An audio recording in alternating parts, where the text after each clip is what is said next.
Bonjour à tous et bienvenue pour ce nouveau partage.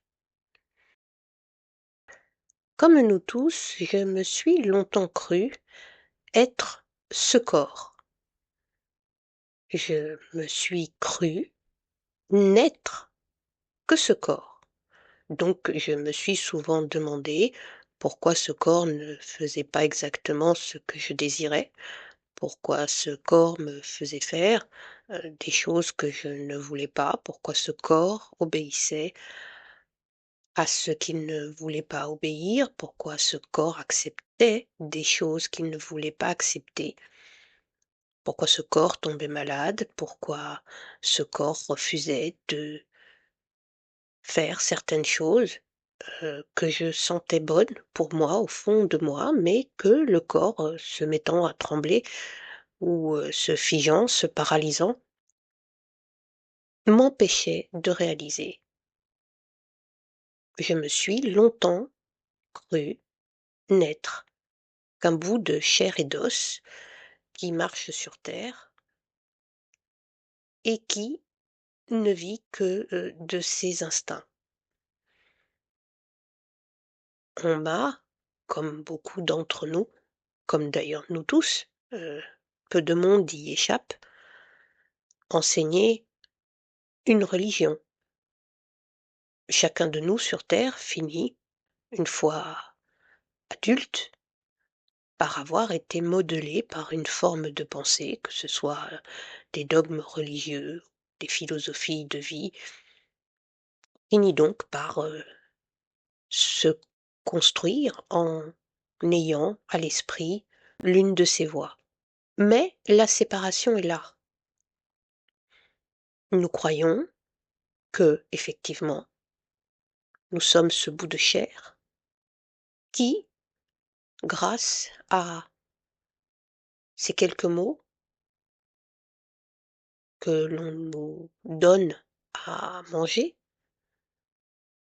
a un quelconque pouvoir sur terre pour y faire tout ce qu'il y désire, pour y vivre tel qu'il le désire, pour être ce qu'il a envie d'être. Eh bien, ça ne marche pas. Ça ne marche pas parce que le corps n'a absolument aucun pouvoir et croire que le corps, avec quelques mots mis à l'esprit, d'ailleurs, c'est très drôle ce mot à l'esprit. On utilise le mot esprit à toutes les sauces, mais sans jamais vraiment lui donner son sens premier, celui qu'il est réellement. On nous met donc à l'esprit des mots euh, que l'on lit dans différents livres et on nous dit voilà, ces mots-là vont vous aider à vivre correctement sur terre, qu'ils soient bons ou mauvais, qu'ils nous plaisent ou pas. On nous dit voilà, ces mots-là sont ceux que votre corps de chair et de sang doit accepter pour pouvoir vivre ici sur terre correctement. En fait, ça se réduit à ça. Quand on nous parle de l'esprit, on nous dit que l'on a une âme et que cette âme, eh bien, si en suivant les règles écrites dans ces différents livres, en suivant les courants de pensée de différentes philosophies existant sur Terre, on peut aussi arriver à atteindre une béatitude spirituelle, spirituelle d'ailleurs. Encore une fois, un mot qui est mis à toutes les sauces, et donc on nous dit que l'on peut vivre, voilà, dans une béatitude totale, dans notre corps de chair et de sang, grâce à notre corps de chair et de sang. Et je pense que tous ceux qui essayent de vivre ainsi sont ceux qui constituent les 99 de la population mondiale et qui souffrent et qui rament et qui se traînent et qui se posent des questions et qui n'y arrivent pas et qui ne comprennent pas et qui se lamentent et qui se désespèrent et qui, pour beaucoup aussi, finissent par partir de leur plein gré, par quitter ce monde de leur propre chef, sans se dire qu'il peut y avoir une autre vérité cachée derrière ces mots. Déjà le mot esprit. Le mot esprit, on me dit que tout ce que j'entends, tout ce que je vois finit dans mon esprit. Mais qu'est-ce que l'esprit? Quand on finit par se retrouver au fond du trou, que l'on finit par regarder autour de soi et par commencer à se poser les questions, les bonnes questions. Comment ai-je pu faire? Que s'est-il passé? Pourquoi en suis-je arrivé là? Pourquoi me suis-je retrouvé sans rien, au fond du trou, sans aucune autre possibilité que celle de souffrir, d'accepter la misère, d'accepter de se faire humilier, en espérant avoir une miette pour permettre au corps de survivre. Mais étrangement, quand on arrive au fond du trou, chose que énormément de gens sur cette planète connaissent, il y a quelque chose au fond de nous qui commence à se rebeller. On a cet agacement qui nous pousse à nous demander mais pourquoi? Pourquoi certains ont et pourquoi d'autres n'ont pas? Les explications données par les dogmes religieux qui nous disent qu'on doit accepter la place qui est la nôtre en venant sur Terre, qu'il faut la vivre avec, avec courage et que tous les bienfaits nous seront donnés une fois partis. Cela sous-entend donc que ce n'est pas mon corps qui va avoir un quelconque bienfait. On nous dit d'accepter que la vie que l'on a, qui est misérable, qui est injuste, qui n'est pas normale, on nous dit que on doit vivre comme des mendiants et l'accepter parce que Dieu le veut et que tous les bienfaits, toutes les richesses, tous les bonheurs, toutes les joies, toute la santé que l'on voit chez le voisin riche n'est pas pour nous, mais que nous l'aurons une fois morts. De l'autre côté, quel autre côté? De l'autre côté, quand nous aurons rejoint Dieu, eh bien, quand on y réfléchit correctement, heu, c'est faux. C'est faux. C'est archi faux. Si nous avons un esprit, défini donc par la religion, qui ne nie pas que nous avons un esprit, cet esprit se trouve donc dans ce corps. Tous les humains qui arrivent sur Terre sont un esprit et ils sont dans un corps. Il y a un corps qui se crée pour eux, dans le corps d'une femme, et qui va leur servir de voiture sur cette Terre. C'est notre combinaison spatiale, c'est une combinaison intelligente. C'est un ordinateur organique supra-perfectionné et nous sommes dedans. À ce moment-là, cela correspond avec les écrits, nous sommes un esprit dans un corps. Jusque-là, ça va. Notre esprit, la science maintenant arrive à le déterminer, et au vu des divulgations qui de plus en plus se font sur Terre, de tout ce qui a été occulté comme savoir à l'humanité, nous savons que notre esprit est énergie, comme d'ailleurs tout ce qui existe dans l'univers.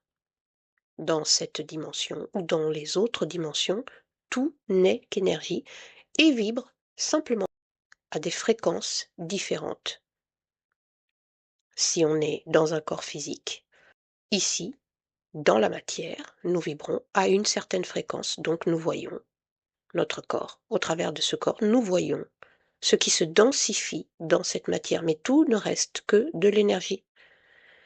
Et si notre esprit est évolué, grâce à un travail de maîtrise de son esprit, grâce à une volonté ferme, grâce à une recherche d'une voie lumineuse, si notre esprit est évolué, il peut non seulement voir au travers de ce corps l'énergie qui vibre dans la matière, mais il peut aussi voir l'énergie qui vibre sur des plans différents. Après, cela dépend de son évolution, encore une fois, mais il peut facilement voir ce qui se trouve sur le degré supérieur à la matière et y converser. C'est pour cela que nous avons des médiums, des voyants, des spirites, bref, ces domaines paranormaux, ils sont tout à fait, qui sont pourtant tout à fait normaux, qui font partie de nous, il suffit juste de les développer. Tout le monde est voyant sur terre, tout le monde est médium sur terre, tout le monde est spirit sur terre. Il n'y a rien d'impossible à chacun. Pour l'être, tout le monde l'est, il suffit juste de le travailler, il suffit d'y croire et de l'expérimenter. C'est avec le temps. Certains arrivent et ont déjà une facilité, voilà, parce qu'ils avaient peut-être déjà travaillé avant, en venant sur terre, donc ils l'ont gardé en eux. Mais il n'y a rien d'impossible. Un voyant n'est pas quelqu'un d'extraordinaire. Un voyant est une entité qui a simplement développé auparavant déjà cette faculté, qu'il a gardée en elle, et en revenant, elle a simplement cette faculté facile d'accès. Mais tout le monde est médium, tout le monde peut se tirer les cartes et lire les cartes, et se lire les cartes. Il suffit de s'y mettre et de s'entraîner parce que c'est une faculté ce sont des facultés qui appartiennent à l'énergie, à cette forme d'énergie que nous sommes. Donc nous pouvons tous l'être. Pas besoin d'aller payer des fortunes pour qu'on vous dise votre, votre destinée. Et puis votre destinée, vous la créez. Donc, nous sommes ici dans notre corps. Nous avons compris, les écrits le disent, que nous sommes un esprit, donc une entité énergétique, et que cet esprit, quand on regarde les écrits, cet esprit donc doit accepter ce qu'on lui dit en arrivant sur Terre comme étant vrai, le vivre, et puis en repartant, aller vivre autre chose. Ça se résume ainsi. C'est commode parce que, en fait, en arrivant sur Terre, si nous sommes des entités qui avons la faculté de pouvoir partir et revenir, ce que nous avons déjà appris et acquis dans d'autres vies, nous revenons avec ce savoir en nous. Bon, je n'ai pas la science infuse, je gratte, je cherche et je réfléchis comme vous. Pourquoi, en arrivant sur terre, y a-t-il un oubli de ce que nous sommes? Pourquoi y a-t-il un oubli de nos capacités? Alors, est-ce que cet oubli est déjà écrit, codifié ainsi dans les lois universelles, ou est-ce que c'est quelque chose qui a été mis en place par ceux qui ont voulu maîtriser et diriger et posséder ce monde dans son intégralité, au travers justement de toutes ces sciences occultes cachées qui dévoilent des des des pratiques, qui nous permettent de tout maîtriser?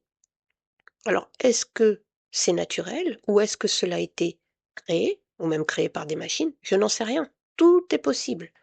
Je me dis juste que voilà, il y a cette barrière qui est là et qui, pour beaucoup de d'âmes, est un blocage, est une porte fermée qui les coupe de ce qu'ils savent être eux, qui les coupe de ce qu'ils sont quand ils arrivent sur terre. Donc il y a un oubli.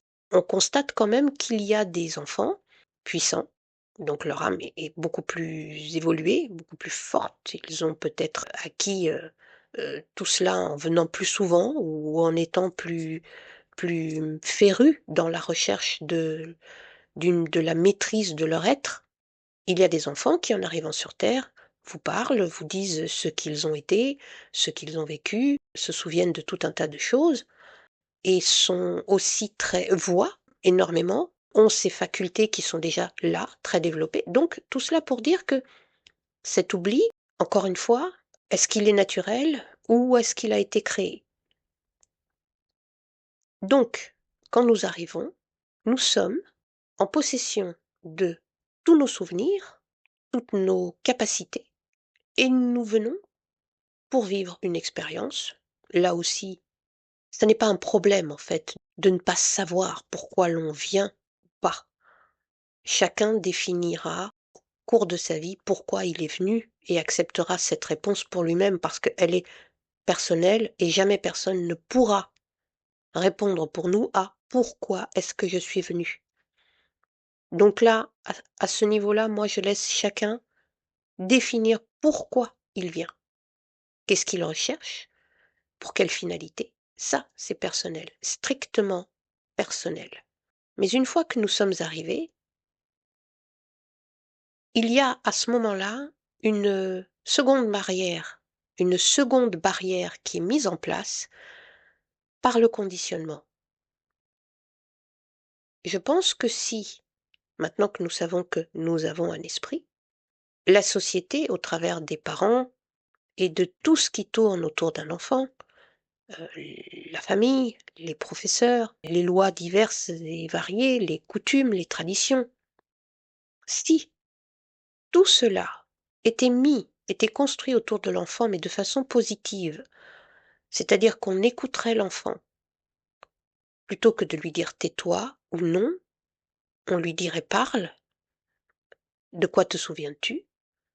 Qu'as-tu comme désir? Quelles sont les choses qui te plaisent?» On aurait à l'esprit, encore une fois, de lui montrer énormément de choses, de lui parler d'énormément de choses et grâce à cela, grâce à cet apport de d'informations, l'esprit qui est dans ce petit corps pourrait communiquer avec nous et nous dire: «Moi je me souviens de ceci» ou «Je me souviens de cela, j'ai tel don». Plutôt que de dire à un enfant: «Mais, as-tu fini de dire des âneries? Ce que tu vois, ce n'est que dans ton imagination». L'imagination est ce qui crée notre monde. Donc plutôt que de lui dire: «Tais-toi, ce sont des âneries, tu es fou, c'est stupide», lui laisser la possibilité de dire: «Moi je vois ceci, moi je vois cela, je parle avec telle chose ou avec telle autre». L'écouter, le voir développer à ce moment-là aussi des capacités, des dons. Ah, si je mets la main au-dessus de la petite plante, elle va se mettre à pousser plus vite. Ah, mon petit chat, s'est fait mal, j'ai mis la main et il n'a plus mal. Ah, je peux soulager la douleur de ma petite sœur qui s'est cognée. J'ai mis la main, j'ai pensé qu'elle n'avait plus mal, j'ai passé la main. Vous voyez? Si on permet à ces âmes, à ces esprits de se développer depuis tout petit dans la liberté de ce qu'ils sont, ils vont rapidement outrepasser les barrières qui ont été mises en place. Et cet esprit va pouvoir, à ce moment-là, grandir en toute liberté. Nous, adultes, si on essaye de le mettre en pratique avec nos enfants, tout en continuant à côté à lui apprendre les règles de vie en société qui ne sont pas des règles négatives. Là aussi, il faut faire attention à ce que l'on donne comme nourriture mentale, spirituelle à nos enfants.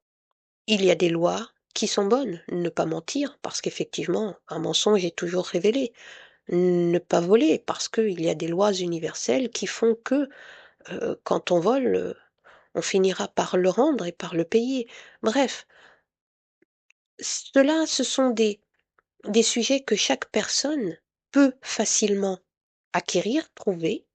Il suffit de se poser les bonnes questions. Il suffit de se poser et de réfléchir au bon sens et je pense que l'on trouve d'office ce qui est bon à enseigner à ses enfants pour qu'ils puissent vivre en paix, en harmonie, non seulement avec le monde dans lequel ils vivent, mais avec les autres humains. Des lois à respecter pour que chacun puisse vivre heureux avec son voisin. Nous, en tant qu'adultes, ayant été conditionnés, il est difficile de se projeter dans cette liberté d'esprit.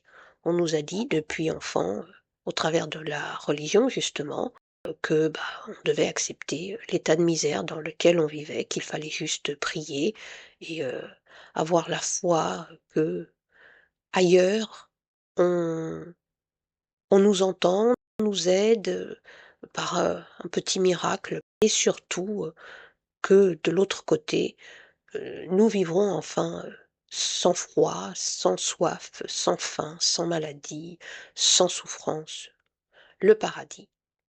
Il est difficile, en écoutant jour après jour depuis notre enfance ce genre de propos, ou même ceux de la société: «Ne fais pas ceci, ne fais pas cela, tu n'as pas le droit de faire ceci, il est interdit d'aller par là, il est interdit de dire ceci, tu dois faire ça, tu es obligé de faire ça, il n'y a que des obligations et que des interdictions». En tous sens, en tout genre, pour tout, pour tous. Se retrouver libre dans ce genre de monde est difficile, mais pas impossible, absolument pas. Encore une fois, à partir du moment où l'on a pris conscience que on est un esprit, une énergie, dans un corps de chair et de sang, on se dit que cet esprit a quelque pouvoir, a quelque facilité à créer des choses, a des facultés, parce qu'encore une fois, il suffit d'observer autour de nous. Un riche n'est pas riche par hasard, un médium n'est pas médium par hasard, un inventeur ne l'est pas par hasard. Il l'a pensé, il l'a travaillé par la pensée. Vous comprenez? La pensée. Notre esprit, notre énergie, cette énergie pense. Il est écrit: «Le tout est esprit, l'univers est mental». Le tout est esprit. Tout est esprit. Si tout est esprit, comment les personnes qui ont réussi ont-elles pensé? Cela veut dire qu'elles ne pensent pas de la même façon que moi je pense. Elles ne pensent pas qu'elles ne sont qu'un corps de chair et de sang qui doit accepter tout ce qu'on lui dit. Elles pensent différemment. On s'extasie devant ces personnes qui réussissent parce que elles ont des caractères forts.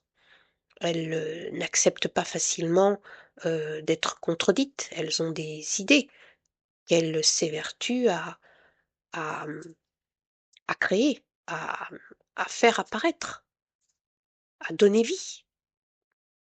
On est toujours fasciné par ces personnalités d'une puissance, d'une force, avec une volonté telle, avec un désir tel qu'ils obtiennent absolument tout ce qu'ils veulent. On est fasciné par ces gens-là, mais on ne sait pas, on se demande comment, mais on ne se dit pas que c'est juste grâce à leur pensée que non seulement ils ont maîtrisé leur corps, et que non seulement ils ont créé la vie dans laquelle ils vivent.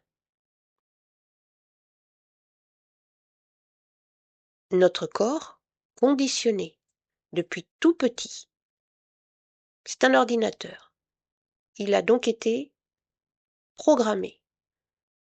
Notre corps, au travers de ce que l'on nous a dit et que l'on a accepté comme étant la vérité, c'est programmé, c'est un code. On l'a programmé. En répétant le code, jour après jour, on l'a programmé à agir de telle façon. Notre corps, tel un robot, s'est programmé de la façon dont on l'a programmé. Donc il va réagir à chaque situation donnée de la façon que ceux qui nous ont programmés veulent que nous réagissions. Notre corps finit par avoir des réflexes automatiques que nous ne maîtrisons même pas. Il réagit à une situation donnée de la façon dont on lui a dit qu'il devait réagir.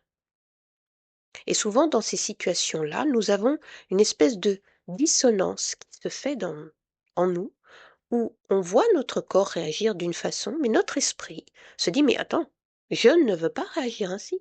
Je ne l'accepte pas. Pourquoi est-ce que je réagis ainsi?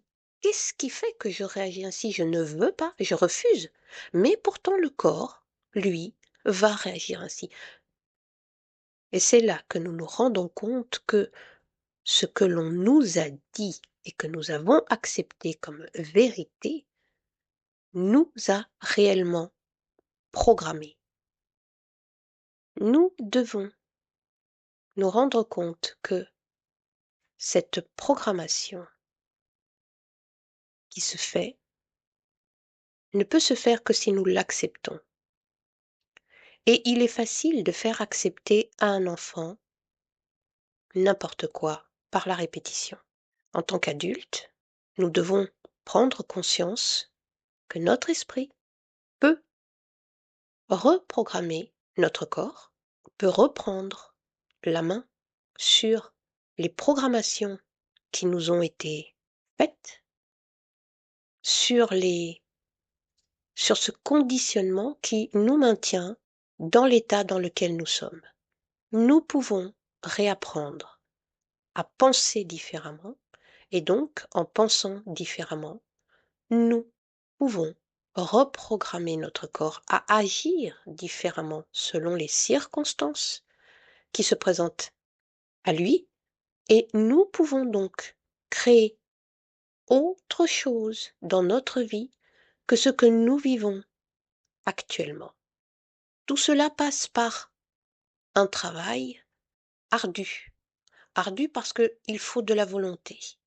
Et on a appris à l'humanité à ne plus être volontaire, à ne plus avoir une volonté forte, une volonté qui s'oppose, une volonté qui dit non, je décide, c'est mon choix, c'est ce que je veux.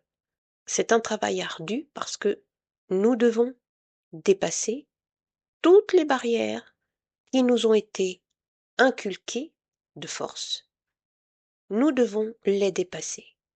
Pour cela, toutes ces qualités que nous voyons par exemple chez les héros dans les films, toutes ces qualités que nous voyons qui se transmettent dans les histoires de chevaliers et autres, ces qualités-là sont des qualités qui ne sont pas de la fiction. Elles ont existé, elles existent. Il suffit juste de les vouloir pour soi, de commencer à les appliquer dans sa vie, de commencer à penser que l'on veut telle vertu ou telle qualité pour soi, en soi, pour qu'elle commence à s'y développer.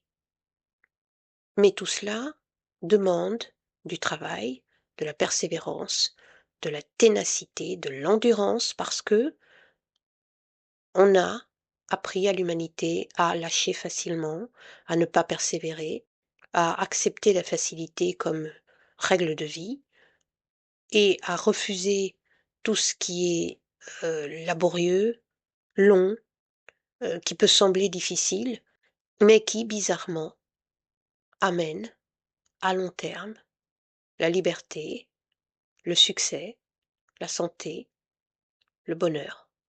Cette façon de penser commence par le désir d'avoir confiance en soi.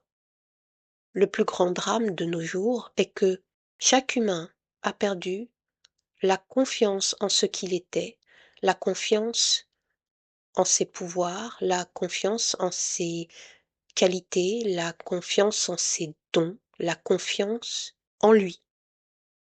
Il ne se croit pas capable de faire quoi que ce soit d'extraordinaire ou quoi que ce soit, car qu'est-ce que l'extraordinaire que quelque chose de normal quand on a appris à le maîtriser et à le faire tous les jours. L'humain doit apprendre, nous devons réapprendre à avoir confiance en nous.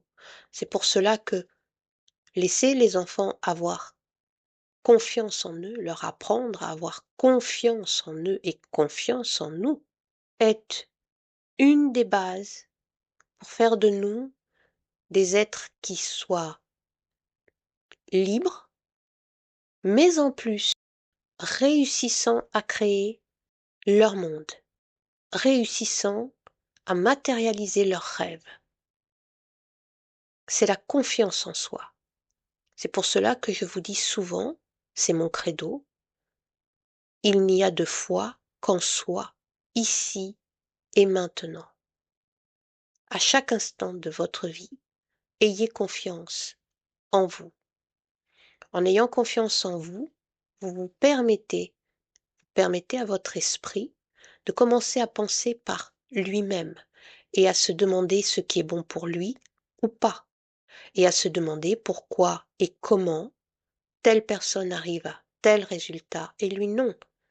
Cela nous pousse donc à aller faire des recherches et à comprendre et à apprendre comment cette personne a réussi à en arriver là où elle est arrivée. Il n'y a pas besoin d'avoir un QI de folie, il n'y a pas besoin d'avoir des diplômes à ne plus savoir quoi en faire, il n'y a pas besoin de souffrir pour réaliser que notre esprit existe et que notre esprit est à la base de tout ce que nous vivons, parce que nous pensons, donc nous le créons.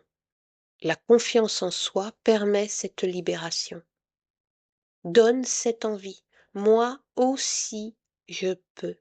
Moi aussi, je veux. Répétez-le, répétez-le constamment en vous, dans votre esprit, à chaque instant. Moi aussi, je veux. Moi aussi, je peux. Car il n'y a rien d'impossible. Dans impossible est possible.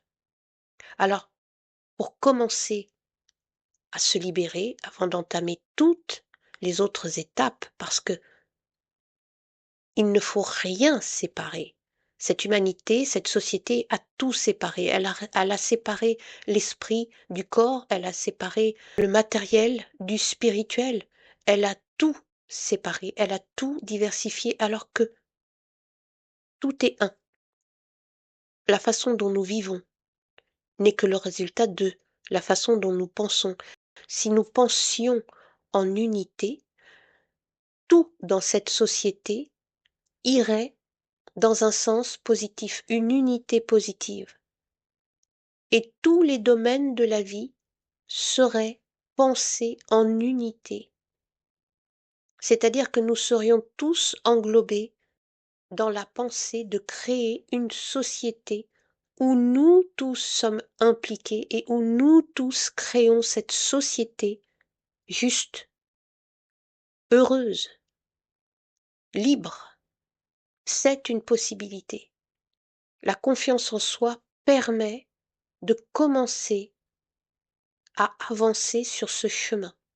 Ayez confiance en vous, quoi que l'on vous dise, ayez confiance en vous. Cherchez, grattez. Les bibliothèques sont gratuites.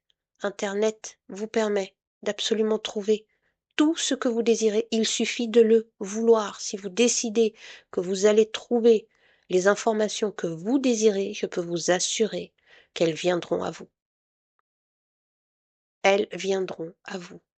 Cherchez, commencez par chercher les informations que vous désirez pour savoir comment telle grande fortune s'est faite, qui était cet homme, qui était cette femme, comment a-t-il pensé pour arriver là où il en est arrivé. Regardez les miracles, comment telle personne s'est soignée, a guéri miraculeusement. Comment? D'où? Pourquoi? Cherchez. Comment tel autre a pu vivre, a pu faire un exploit physique, héroïque, qui dépasse l'entendement. Comment cette personne, à ce moment-là, pensait? Comment s'était-elle construite dans sa pensée, dans son esprit, pour arriver à réaliser une telle chose? Ce n'est pas le physique qui compte. Vous devez rechercher car tout est écrit. Il y a des traces écrites absolument partout, et même si beaucoup essayent de les transformer ou de les effacer ou de les occulter, il y a une loi universelle qui dit que toutes les vérités sont toujours là pour ceux qui veulent les trouver. Il n'y a rien de caché. Ceux qui disent que tout est occulté, oui, d'une certaine façon, mais il suffit juste de croire que tout est occulté pour que cela s'occulte. Si vous décidez que ce n'est pas occulté et que toutes les informations vont vous venir, elles vous viennent.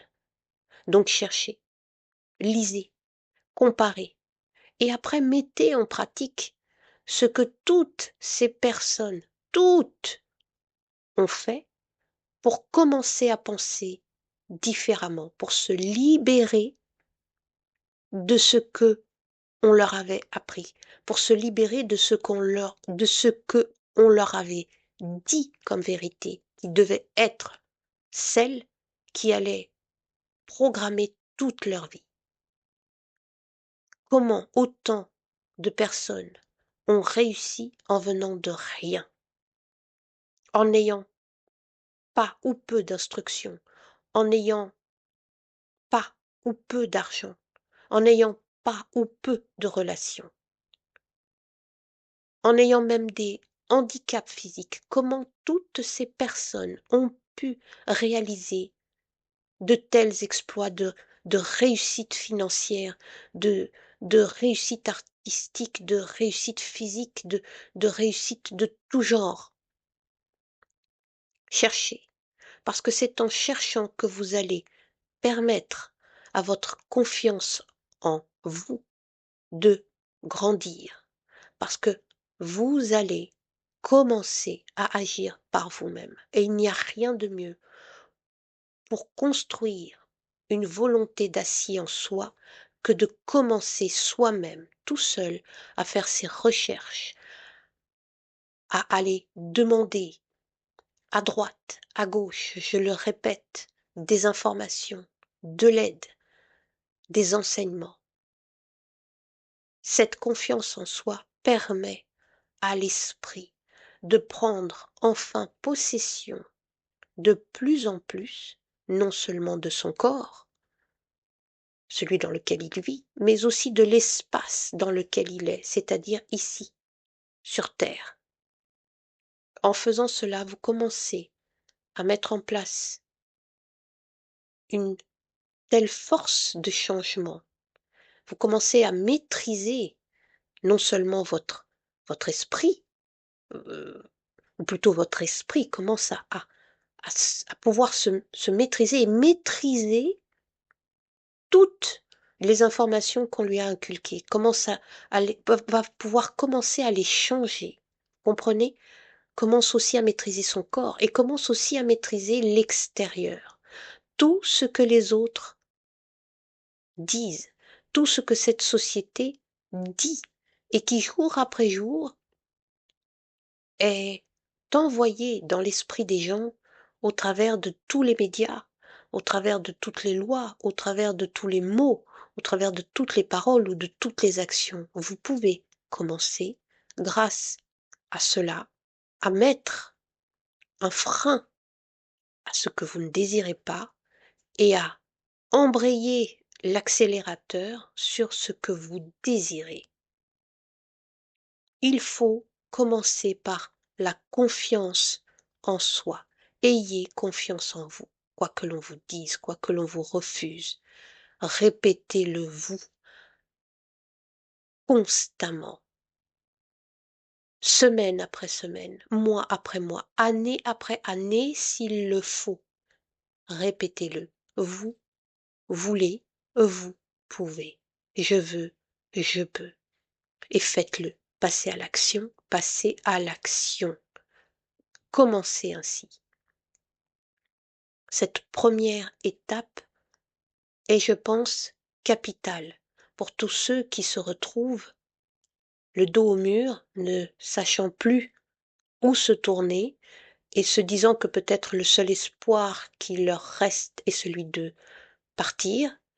Non, non, parce que c'est donner raison à ceux qui ne veulent pas que vous viviez heureux, à ceux qui ne veulent pas que vous sachiez que vous pouvez tout avoir sur terre, comme eux, à ceux qui ne veulent pas que vous maîtrisiez non seulement votre corps, mais tout ce qu'il y a autour de vous. Faites-le. Commencez. C'est le point capital, c'est le point primordial pour aborder après l'ensemble de votre cheminement de vie sur terre. Ayez confiance en vous, car vous savez, il n'y a de foi qu'en soi, ici et maintenant. Qu'il en soit donc ainsi éternellement. À bientôt. Si vous avez apprécié le contenu, eh bien, n'hésitez pas à le partager. Et puis abonnez-vous afin de faire grandir, eh bien, une communauté différente qui pense autrement. Merci.